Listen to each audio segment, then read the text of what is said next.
Hello बच्चों, let's read the question. The question is, in a coil of resistance 100 ohm, a current is induced by changing the magnetic flux through it as shown in the figure.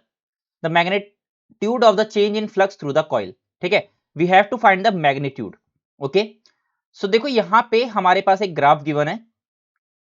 Okay, and this is the graph between I and time, यानी कि current and time, यानी कि IT graph हमको यहाँ पे given है और हमको यहां से निकालना है चेंज इन फ्लक्स. तो यहां पे जो हम की कॉन्सेप्ट यूज करेंगे दैट इज की कॉन्सेप्ट विल बी,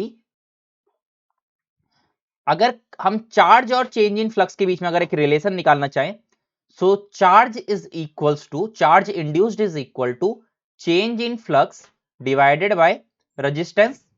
ठीक है, ये हमारे पास एक रिलेशन होता है. एंड ऑल्सो अगर चार्ज की बात करी जाए तो चार्ज कहां से निकलेगा, since we know that current is equals to dq by dt. तो देयरफॉर dq क्या हो जाएगा, dq is equals to I dt. Okay, और यहां से अगर हम इसको इंटीग्रेट कर देंगे तो इंटीग्रेट करने से हमें क्या मिल जाएगा, यहां पे q मिल जाएगा. ओके, तो let's apply this thing in our question. तो देयरफॉर यहां पे क्या हो जाएगा, हमारा जो टोटल चार्ज है यानी कि जो q है that is equal to integration of dq which is equal to integration of I dt. Now what is the integration of I dt. देखो हमारे पास i और t का ग्राफ है, तो इसके अंदर का जो एरिया अंडर द कर्व हो जाएगा this is basically the integration. तो यहां पे जो हमारा आई dt हो जाएगा एरिया अंडर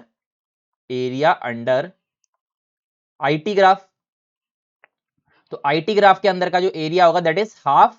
अगर इसका एरिया निकाले तो कितना आएगा, एरिया इज इक्वल टू, क्योंकि ये राइट एंगल ट्राइंगल है तो half into base into height या half into 0.5 into 10 which is equal to 2.5 coulomb.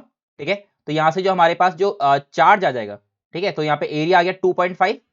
तो यहाँ पे जो हमारे पास चार्ज हो जाएगा देयरफॉर जो चार्ज हमारे पास आएगा Q which is equal to 2.5 coulomb. Okay, now हमने चार्ज निकाल लिया. Now what we want to find, we want to find the, हमें यहाँ पे निकालना है चेंज इन फ्लक्स. तो देयरफॉर पहले फॉर्मूले में रखेंगे, यानी कि जो चेंज इन फ्लक्स है that is equal to Q into R. तो Q अभी हमने निकाला 2.5 और R हमें क्वेश्चन में दिया रेजिस्टेंस दैट इज 100 ओम. तो बेसिकली जो हमारा आंसर आ जाएगा दैट इज 250 वेबर. ठीक है, so the correct answer for this question is 250 Weber. So the option number B, which is saying 250 Weber, is the correct answer for this question. I hope you understood it well. Best of luck.